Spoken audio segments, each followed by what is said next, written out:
So there's actually a town hall going on right now, and I'm on the phone listening to my local congresswoman, Sydney Kamlager-Dove. So maybe there's a chance I get to ask a question to my local congresswoman. I'm not sure, but we'll see.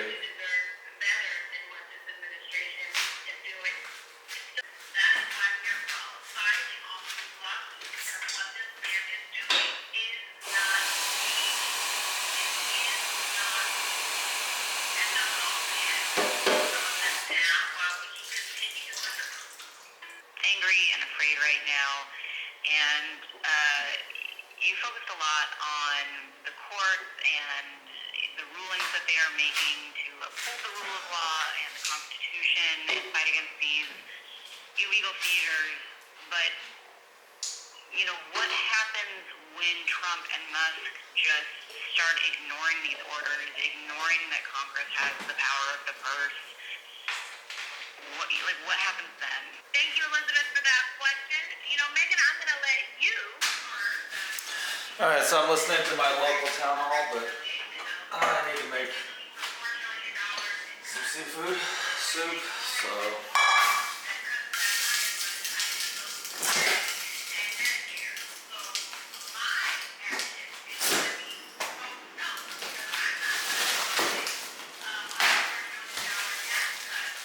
Got some mussels.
Hello, are you there? Hello?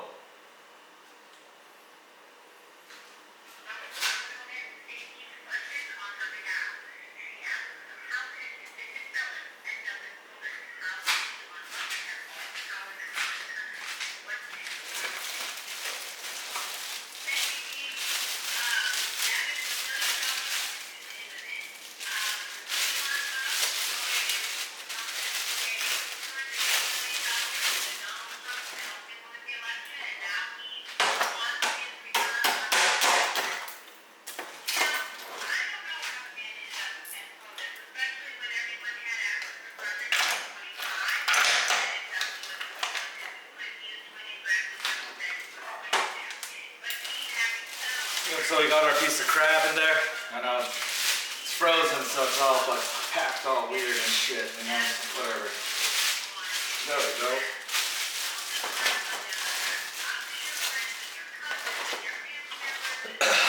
So we got a crab in there.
added some trout right there.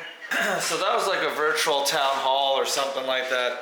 Local Congresswoman Sydney Kamlager-Dove from my district just calling everybody and saying, hey look, I exist. And here's kind of like a quick, phone call, town hall setup thing. It was pretty cool. They didn't get to my question, obviously, but it is what it is, It shall be what it shall be.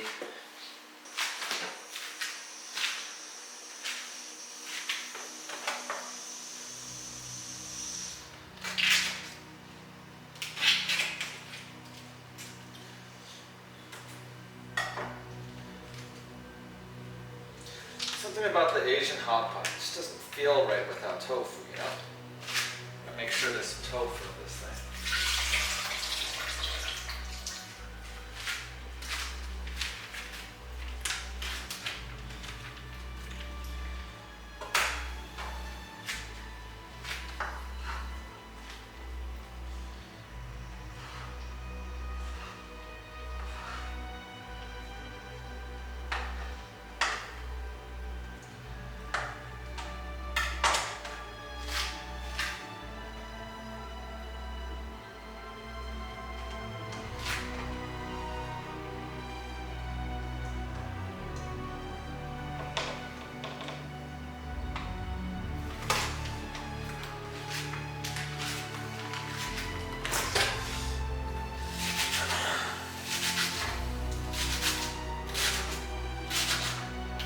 Never go wrong with too many green onions. It's just healthy vegetable you add to your seafood.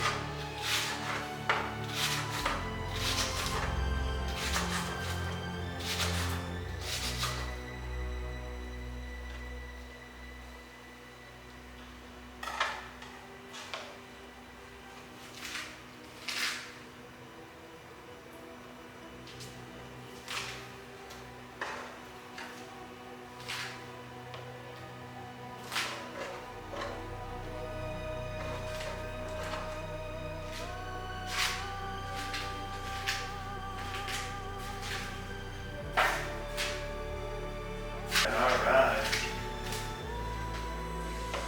Relatively simple. Just gonna add some water.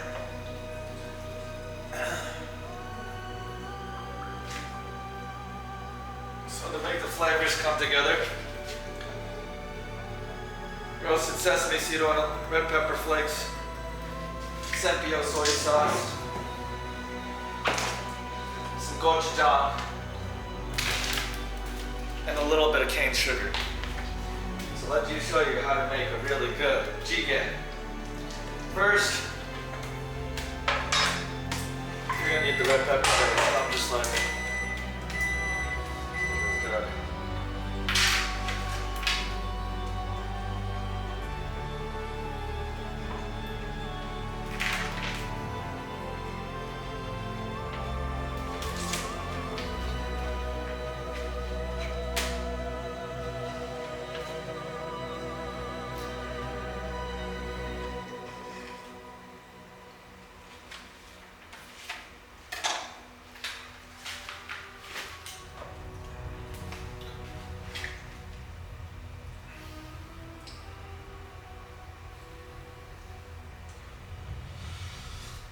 So we got 2 tablespoons of red pepper paste.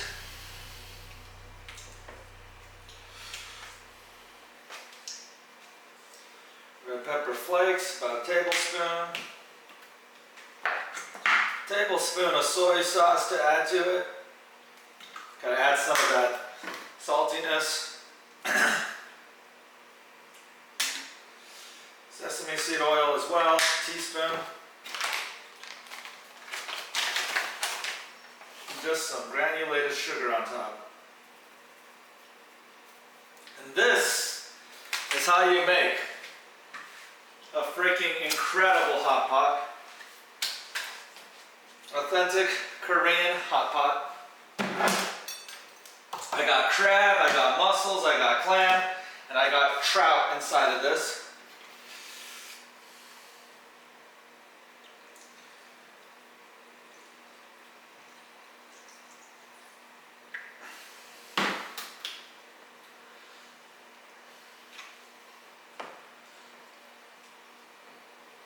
So this is what it looks like right here. Oops. So we got the soup base ready to go. Now we're just gonna cook it. I thought that was a pretty interesting town hall that I was listening to. I mean, at least our local representatives are trying to reach out to our local votership, the local voters around here. I still think that, you know what, like we're running through a Republican majority. There's a lot of momentum for Republicans right now. There's not a whole lot that Democrats can do, but at least they're trying to slow down the rapid encroachment of power. Maybe they're going too far, maybe they're not, I don't know. At least they're trying to make an appeal and an argument to voters and stuff like that. Try to present both sides of the argument, but anyways, guys, I still want the Canadian tariffs. I still think that it's advantageous that the Trump administration is going to develop a trade policy that's going to shift the US dollar and favor domestic producers, which will improve the value of our currency so that whenever we buy things from foreign countries, whenever it's more advantageous to leverage that, humongous opportunities there, assuming the dollar strengthens on the back of more aggressive trade policies. So, you know, I'm already considering buying Canadian real estate. Humongous opportunity there. I would focus more on what the current president is doing and how to react intelligently based upon the economic drivers that his decision making will create. Now, obviously, there's a lot of ambiguity as to some of the things that Donald says, and there's a lot of people on both sides of the political spectrum that really don't like each other right now either. So that's why, you know, just a quick glimpse into the town hall, but I think I'm just gonna cook this seafood soup for like the next 30 minutes. I'm gonna sit there and eat and then go to sleep. I was thinking maybe I'll video edit later tonight, maybe, if I have enough time. I think I do. So I guess I'm probably gonna be video editing after this. And that's hardly worth watching, so. All right, guys. And so this is how the soup turned out, basically. Nice. There's also some crab right there. Ooh, that looks so good. We got the crab meat right there. Oh. Got the mussel right there. Nice bit of mussel. Steam makes it hard. All right, well, I got myself a nice seafood hot pot. I'm gonna take it in front of my laptop and start eating a bit, because man, I am hungry as hell. Oh.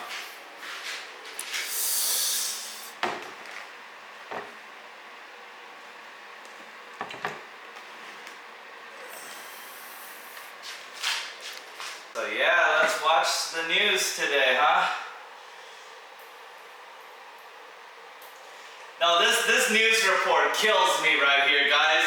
So Canada wants to join the European Union, and the journalists are talking about it as if it's gonna happen, and I'm just like, you know what? Let's just watch the news together, because this is like a circus show, guys.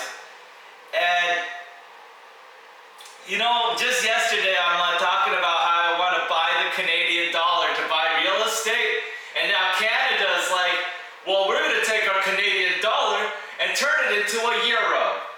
And I'm like, no, euro is trash paper. No, just take the tariffs and let your Canadian dollar drop so that an opportunistic American like myself could take advantage of the currency arbitrage and buy your real estate relatively cheaper. But obviously, you know, they're not gonna like that. So, you know, it kind of is what it is. Consequences. Recently, when U.S. President Donald Trump imposed and then suspended tariffs on all Canadian products, it got many there thinking, with friends like that, who needs enemies? Well, Canada's leaders are apparently rethinking their ties to the United States. They're turning to another partner, also targeted by Trump's tariffs, an ally on the other side of the Atlantic, the European Union. Canada's largest daily newspaper, the Toronto Star, has posed a question that not too long ago would have seemed fanciful. It ran with the headline, "Donald Trump drives a wedge between Canada and the U.S. with a trade war. Could we join the EU?" And it's not only the Toronto Star. The Economist has been pondering why Canada should join the EU. Europe needs space and resources. Canada needs people. Let's deal. Well, leading voices in the European Union have also been getting behind it. European Parliament member Guy Verhofstadt posting on X, "We in Europe remember that Canadians died to liberate our continent. In the face of Trump's madness, the EU stands with Canada now. There is no reason why EU membership should be off the table." Well, now I'd like to play a clip for you where the Canadian Prime Minister, Justin Trudeau, speaks about standing up for Ukraine and the rules-based global order. But I'd like for you to pay particular attention to when he finishes making his statement and what he's asked by a reporter. Take a look. Trudeau. Standing up for Ukraine is also standing up for the international rules-based order that protects us all and has led to extraordinary prosperity these past 8 decades. This is a moment for all of us to continue to stand together, and as friends and partners, it's exactly what we will always do. Merci beaucoup tout le monde. Thank you. Thank you. Merci. We discuss tariffs. We're going to discuss all sorts. Would Canada be better at the 28 EU member states or the US 51st? That was our correspondent, Jack Parrott. He joins me from Brussels. And Canadian political commentator Sean Mallon is also with us from Toronto. Gentlemen, welcome to you both. Jack, let me start with you. Since you asked him about joining the EU, is it possible for Canada to become the 28th member of the European Union? And is that what Europe wants? So it's not impossible, has been the response that I've had from EU officials after asking that question. It might have seemed a little bit sort of glib that I asked him whether it would be better for Canada to be the 28th EU member or the 51st state of the United States. But it really belies a pretty important discussion, which is where does Canada see itself in its place in the world related to the United States and related to the European Union. It was very clear from Trudeau's arrival here in Brussels that they feel very warmly towards the EU. Now, the officials that I've spoken to since say that basically it wouldn't be completely impossible for Canada to decide to submit an application to be an EU member state. That while EU member states have to be, it says in the text, a European country, that there is actually no definition of what a European country is in that context, so therefore it wouldn't be completely impossible. And Sean, I know we're taking a tongue-in-cheek look at Canada joining the EU, but Canadians, they must be reflecting on their place in the world given what has happened over the past couple of weeks. Oh, yes, and reflecting very much upon the nature of our relationship with our largest trading partner. I mean, it's important to understand that Canada exports something north of 75% of our goods and services to our neighbor to the south. But the recent events with Mr. Trump musing about 51st states, threatening tariffs, already imposing tariffs on steel and aluminum, it's caused a lot of self-reflection in Canada about how much this nation relies on exports to the United States for a variety of different ways. And it caused a lot of self-reflection within the country about trading within Canada, because oddly enough, there are substantial trade barriers between and among provinces as well. So it's been an issue that's gone on for decades and suddenly is without much improvement, and suddenly a lot of discussion about how to improve those as well. Joining the EU, well, I can't say that it's anywhere top of the agenda right now, but we live in odd times, don't we? Yeah, we do live in odd times. Yeah, you could put it that way, yeah. You know that the president, U.S. President Donald Trump, he has proposed Canada become the 51st U.S. state. Is there any appetite, Sean? Is there any appetite in Canada for that happening? No significant appetite. The polls have it. So I think it's in in the teens at best of anyone who would even consider it. You should know that, not to bore you with Canadian history, but this nation was formed in 1867 largely to avoid becoming annexed by the United States. So it's an integral part of Canadian identity to be not American, much as we rely on and are so closely tied to the United States of America. So no real appetite for it. And in fact, this recent musings by President Trump has caused an upsurge in Canadian nationalism, which is not part of the Canadian nature that much. People waving the flag more, a whole raft of Buy Canadian initiatives in grocery stores and all different kinds of forms of our economy. Well, Sean, Canada has no death penalty. It has gun controls, and it has universal health care like the U.S. or like Europe. But like the U.S., it is big sky country with big trucks as well. Are Canadians, do they see themselves as a bridge sometimes between the United States and the EU? That's one way of looking at it. One of the irritants in Canada-U.S. trade relationships is that other nations, and the concern is obviously principally China, have tried to access the American market by bringing goods and services into Canada and then taking advantage of existing trade relationships, which Mr. Trump seems to be prepared to tear up, to access the American market. There's a saying, though, that the Americans are benevolently ignorant of Canada, whereas Canadians are malevolently knowledgeable about the United States. So it's a complicated relationship. A former prime minister, Pierre Trudeau, father of the current prime minister, once said that Canada living next to the United States is like sleeping next to an elephant, in which you feel every twitch and shudder on the elephant's part, no matter how well-meaning it might be. And there's certainly a lot of question right now about how well-meaning the elephant is towards its smaller neighbor. Yeah, you certainly have to. The elephant doesn't wake up and roll on top of you as well. Jack, let me ask you, that we know there's a number of countries, there's a long list of countries that want to join the European Union. Would Canada be in a better position to join than say, Turkey, which has been trying to join for decades? The honest truth, Brent, is yes, probably. It will be more aligned with the EU's values, which is the complications for many countries when they try and join the EU. You mentioned Turkey, decades-long process, which is completely frozen now to become an EU member country. We saw Morocco once apply. They were deemed to be too African, down on the African continent, not a European country.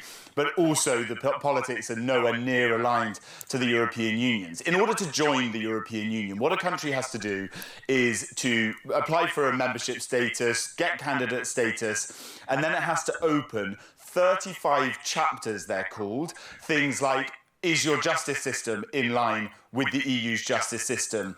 Are your regulations on the phytosanitary and food regulations in line with the European Union? Will you fit into the single market? There's 35 of them. You have to open them and then close them. And some of those chapters are opened and closed very quickly with countries that want to join the European Union because they're already basically aligned. And Canada, because it is pretty democratically aligned with how most European countries work, would actually probably get swift access.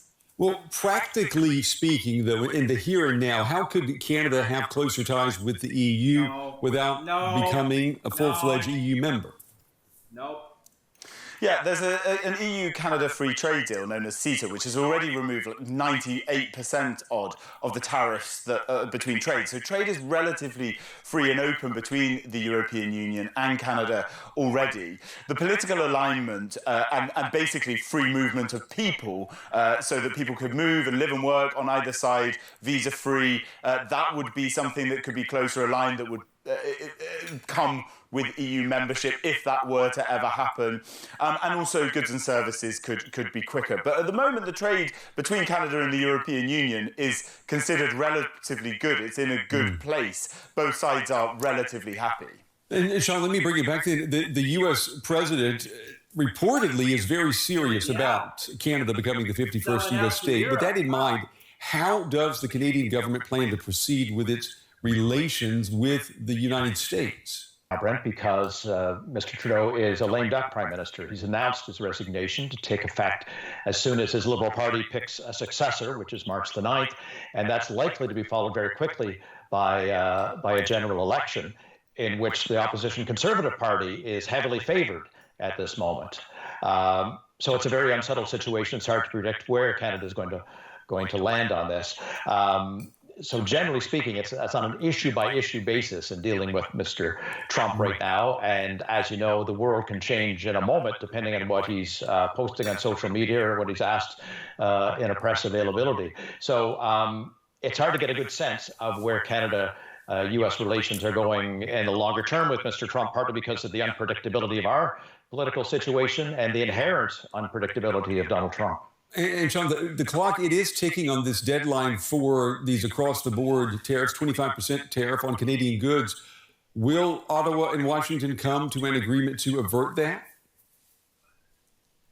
That's the question of the day, and that's consuming a lot of the political discussion here right now. Again, with Donald Trump, hard to predict. Mr. Trudeau gave him at least the semblance of a win a week or so ago by re-announcing more than $1 billion Canadian worth of measures to tighten up the border. It should be said he had announced them some weeks before, but of course, working in Trump land, you want to make sure he has the feeling that he's negotiated a good deal, so they gave that to him.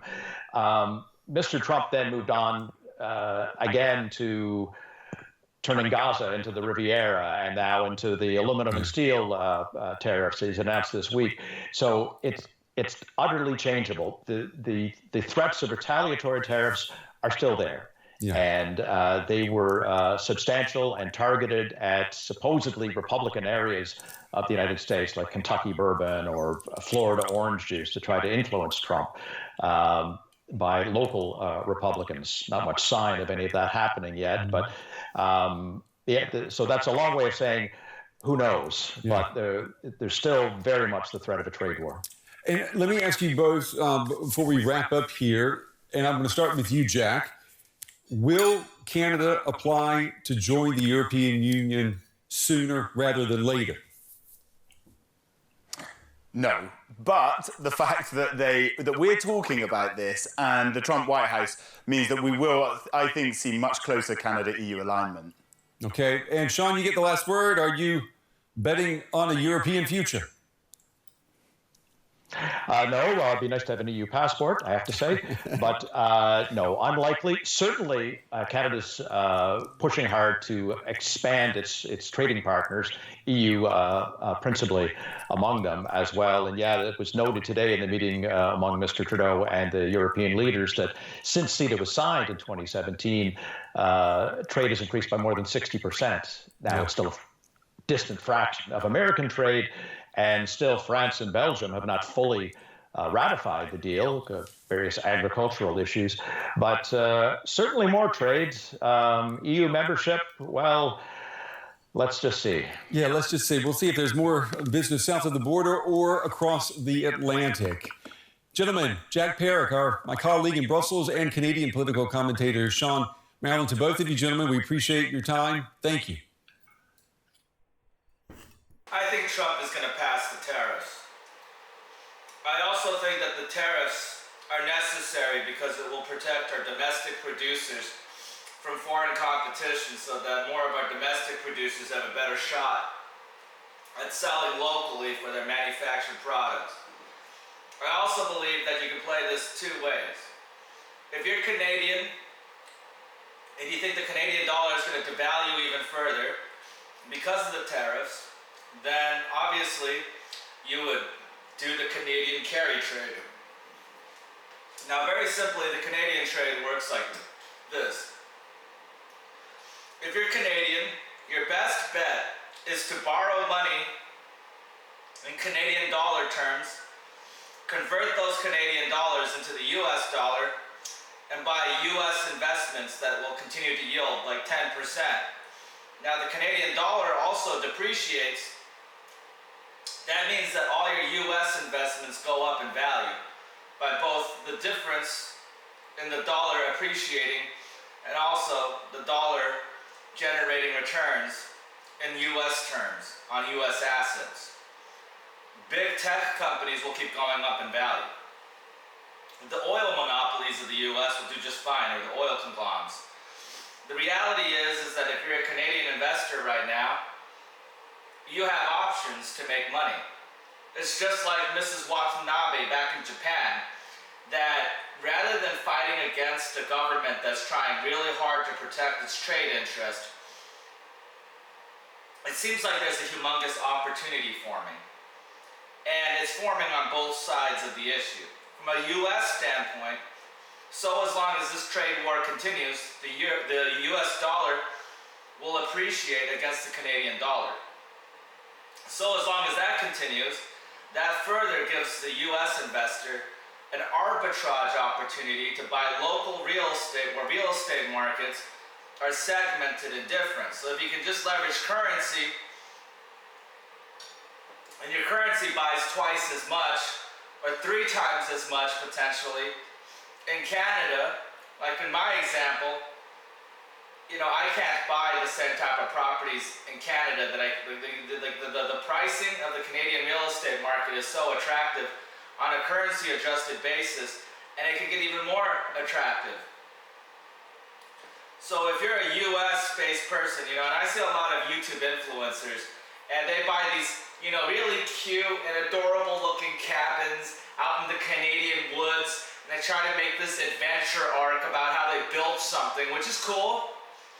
But the real opportunity is in the urban Canadian markets, like in the Toronto metro market, or like Calgary or Vancouver or something like that, where for the first time in a real long time, you're able to buy these Canadian properties below $1 million. And justifiably, a decade ago, 2 decades ago, when Chinese currency flows were going through the Canadian market, the same real estate value was 2 times, maybe 3 times higher.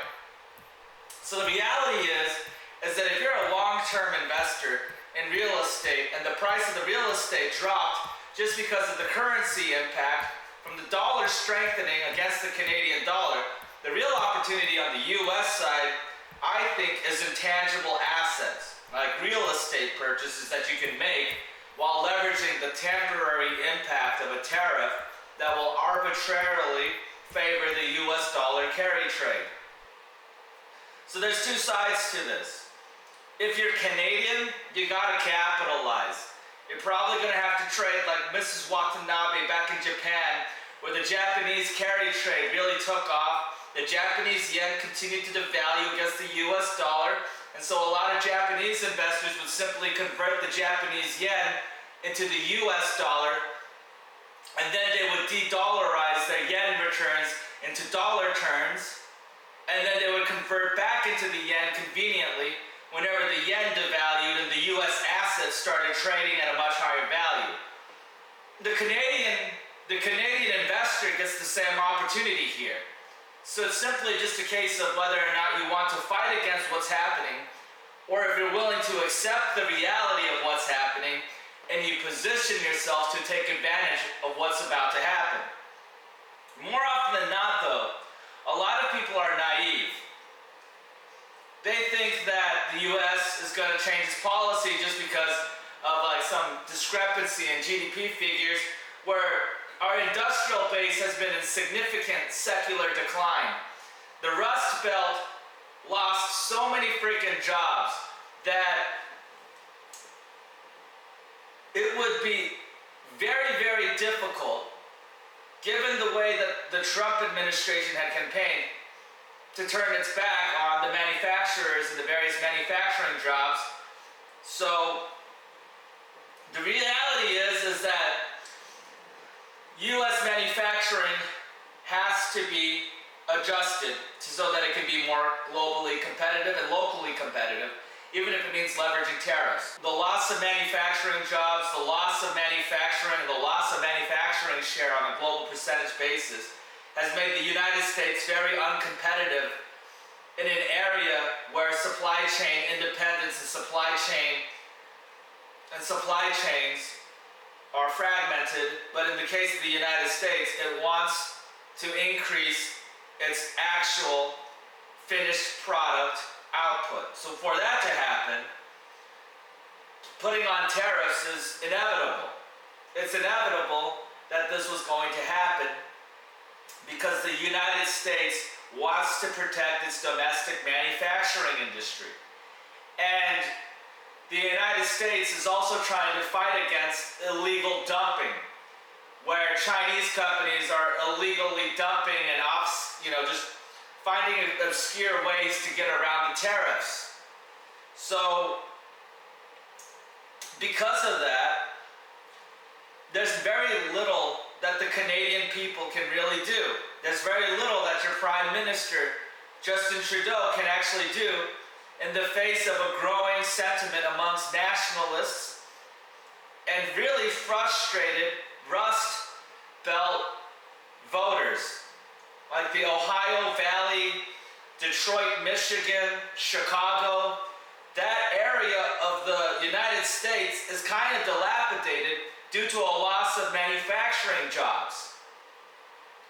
And if you look at the way politics is won in the United States, it turns into the Great Lakes. They call it the blue wall or the red wall. But basically, in politics in the United States, both the Republican Party and the Democratic Party fight over the blue wall, red wall states. And it all comes down to the central issue of bringing back manufacturing jobs to the United States. Without those swing districts and those swing states, the Republican Party would not own or have a Republican majority, and they campaigned on the fact that they would bring back manufacturing jobs even if it would cost the American consumer.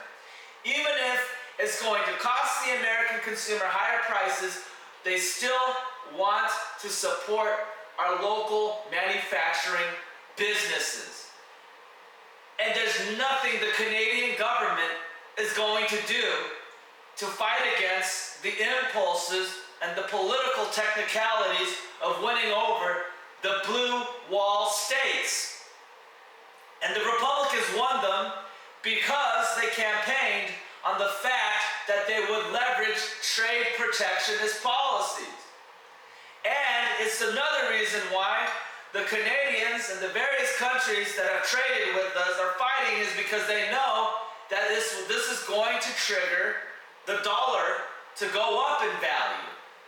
The dollar will have more purchasing value, and that has some real nasty implications for some people that don't benefit from that unless if they're able to diversify their internationally or invest internationally opportunistically, knowing where the real opportunities actually are. And right now, it's the inversion. If you're Canadian in this environment, you must invest into the US. If you're a US citizen and you're looking at these real estate values on a currency adjusted basis, it's absurd how inexpensive these Canadian properties are. It's almost like this trade policy on physical goods and physical products, yeah, it'll slow down some economic activity.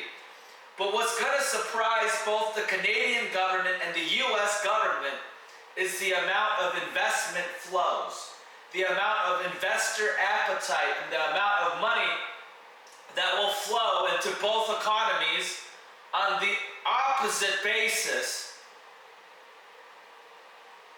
And the reality is that it's going to flow because some Canadians are going to be able to capitalize on the short-term currency moves or the longer-term currency move of the US dollar strengthening on the back of global trade protectionism.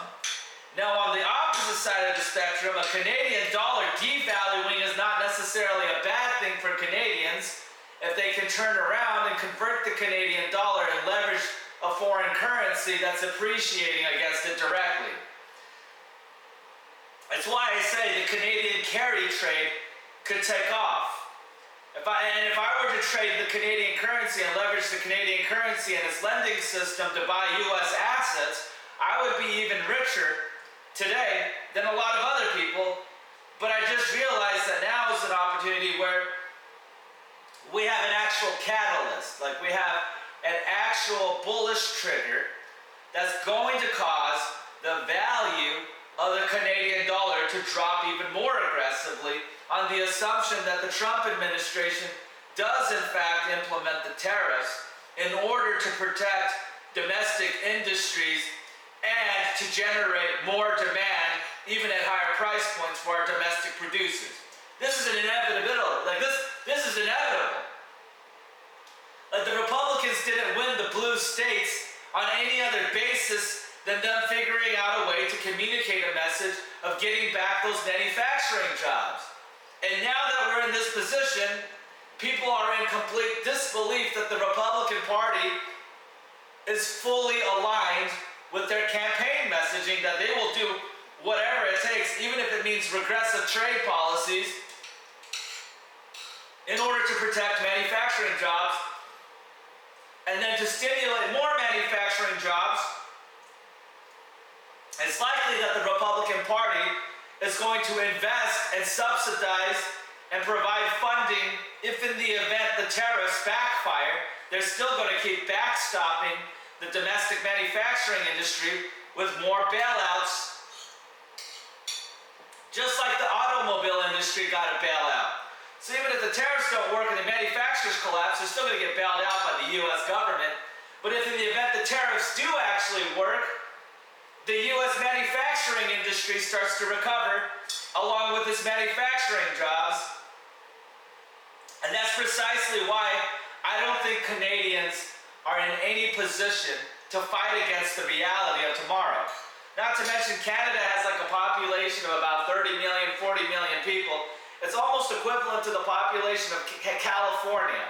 So if you have to look at Canada in isolation and think of it in terms of an economy the size of California, you have to think in terms of, okay, Canada is roughly the size of California in terms of economic activity. It's significant, but it doesn't change the political calculation by much. It's like listening to Governor Newsom complain about policies that Trump is making, and Trump's not listening to the California governor. What makes you think that Trump is going to listen to Trump's going to listen to the Canadian Prime Minister either? See, Trump has control over the U.S. government, the biggest government, the most powerful military, and it's unlikely that the Canadians will be able to join the European Union, mainly because it conflicts with the U.S. interest and U.S. policy and domestic policy. Now, if Canada wants to go off and join the European Union and further this negative and animosity and stir up negative sentiment amongst U.S. military officials, you're gonna watch the U.S. invade Canada. It'll be like watching the U.S. military roll over California or Texas in isolation. Like, as a singular country, their economic power and their military power is equivalent to like one of our 50 states. So they're not really in a position to necessarily negotiate. Not really. And the Republicans aren't in a position to back off the blue wall voters because they will likely campaign on the issue again in the midterm elections on how they were able to bring back manufacturing jobs. So to manufacture that, the political calculation here is that Canada, you're about to get tariffed, okay? But what you can do about it, you're probably gonna have to trade like a Japanese housewife, and you're gonna have to buy into the Canadian carry trade. Likewise, as a US resident, I have to buy into the idea of the fact that because the Canadian dollar is on a trajectory to fall in value even more, the price arbitrage of being able to buy real estate in Canada has just gotten so appealing that you can really depend on the local market to generate that added return without really worrying about the global market that dictates the currency effect. So to just put it mildly, sure, in terms of the real economy, there could be some drag on economic data points. It could drag data, but on an individual basis, as a singular person, if you thought and you think for yourself, the opportunity that this creates, a trade war creates opportunity, volatility creates opportunity. And I like to look at things with the glass half full and not the glass half empty. See, I don't really care about people that want to push their political ideologies without first explaining the consequences for what policies are being implemented. Basically here, I'm pointing out to you guys, don't care. I wouldn't feel like I would be more impartial. I'd be more impartial about this. And you guys are worried about the economic suffering, but take into consideration the fact that there are a lot of people suffering in these Midwestern states that used to have all this manufacturing activity, and now it got taken away from all of them. And they're suffering. And their suffering might not matter to you, but it's not mutually exclusive. It's not like you can ignore the fact that this is occurring and you get to have it both ways. No. And you're not in a situation geopolitically where you can start banging on the table of the United States of America and start making demands. You're not in that position. So the way you have to do this is you have to react intelligently and take opportunities and chances on the macroeconomic fundamentals that are happening and shaping before your eyes.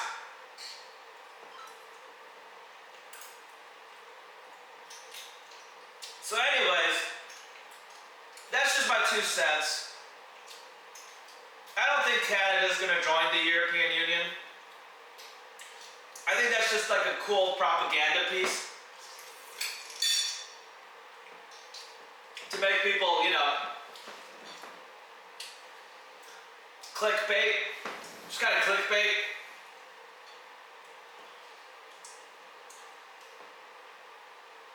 See, the United States was formed because it fought wars against the European Union. Yesterday's friends can be tomorrow's enemies. That's why I'm saying to you guys, you know, people are indoctrinated to believe certain things, but politics is a very fluid situation, you know? Look beyond the politics. Look at the economic drivers. What's motivating people to do things, and weigh them very carefully against each other. And I'm going to tell you right now, in this particular prisoner's dilemma, the United States is objectively going to do what it has to do. It's going to tariff. It's going to try and protect its domestic manufacturing companies.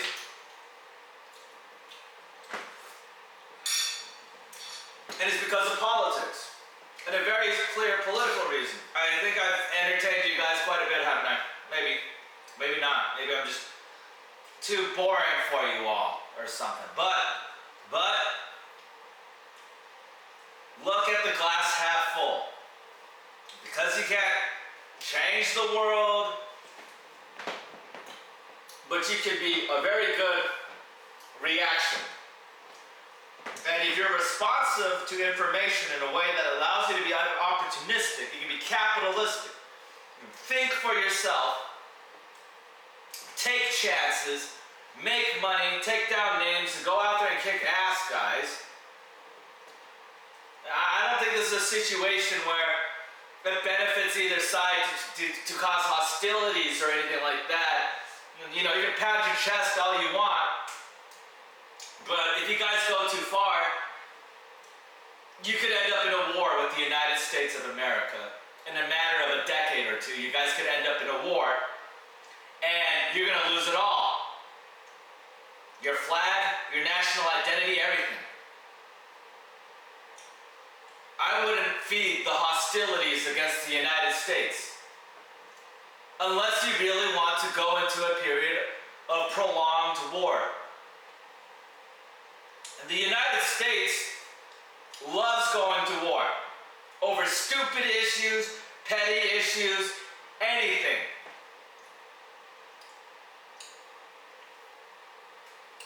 So that's why I'm saying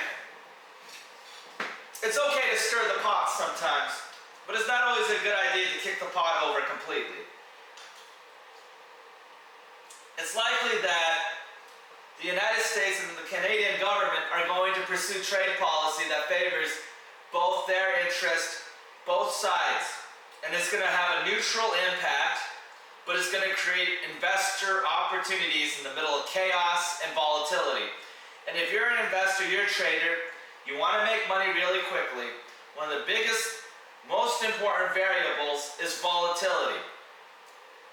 Volatility in the currency market, volatility in the real estate market, the prospects of a temporary recession in Canada because of a slack in economic activity because of pricing adjustments that happen due to tariffs and less disposable income on imports that cost more from the US. I get it. All of that sounds really negative. But just remember, if you look at how much money the Japanese made from trading the currency, carry trading, this is your carrot. You can actually make a lot of money watching your national currency drop and playing the US stock market. And conversely, US investors have one of the best opportunities that I've seen in recent history to buy Canadian real estate. So if you had to look at the glass, it looks pretty full. And it looks interesting, and not everything is as what it seems on the surface. Anyways, guys, I've been putting a lot of time and effort and thought into moving to Canada to buy some real estate, as you can see. And it's not going to happen overnight, but I just really find myself at a point right now with how unaffordable real estate is in California, and these dynamics are never going to change by much, given the dynamics of our local market. It's flush with cash, it's a good environment for making money, but it's terrible if you want to seek a deep value investment opportunity in real estate. You're not going to find deep value opportunities. You're not going to find real estate priced all that affordably.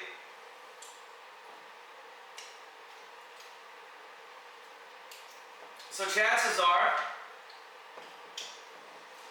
even if I do want to make a real estate investment, I wouldn't be able to make much of a good return on investment investing into Los Angeles anyways. Whereas in the case of Canadian real estate, the price of the real estate could drop on the back of the foreign exchange market, but then it could rocket right back up if in the event some material event in the future changes, the price of the real estate goes up along with the value of the Canadian dollar also going back up in the future. So the Canadian dollar is not going to drop perpetually. That's unlikely. But that's what I'm saying, guys. To each their own. But some people are so basic, they care about the fact that the cost of pork is going to go up and the cost of eggs. They're probably going to have to spend a bit more money trying to buy a car from the U.S., from a U.S. manufacturer like Ford or Tesla. U.S. consumers might have to spend a bit more on gas from Canada. I mean, honestly, that's not even that big of a deal. When you take into consideration the once-in-a-generation opportunity this type of environment gives you. You get an opportunity as a U.S. You get opportunities on both sides, to put it mildly. And if you want to make money from investing passively, volatility is probably like your biggest friend.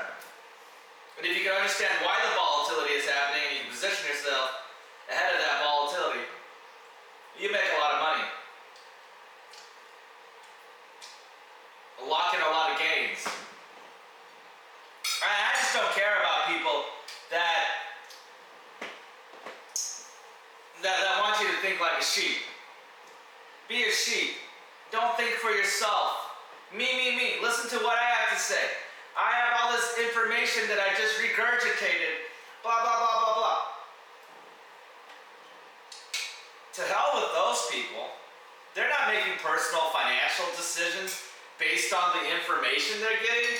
They're just regurgitating some transcript, some script that was written for them by some random internet zombie that thought that this would make a great video today. How about we sell a video about how Canada is going to join the European Union? Now you don't have to have the Canadian dollar. You can use our euro instead. It's atrocious and it's stupid.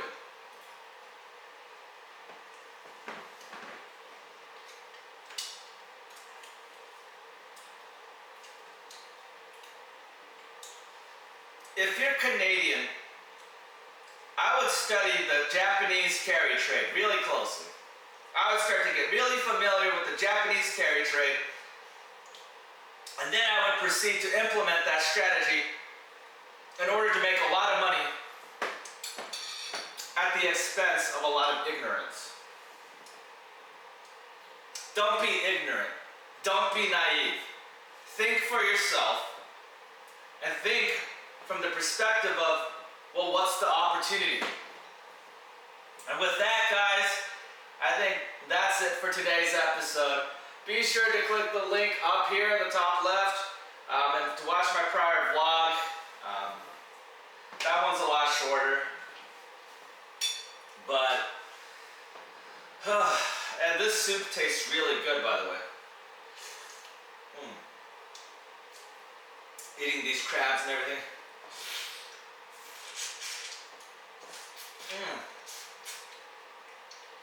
Alright, guys. You're gonna have to let me eat. I'm gonna have to eat some food. I'm gonna have to let you guys go. See you later. Watch the other vlog.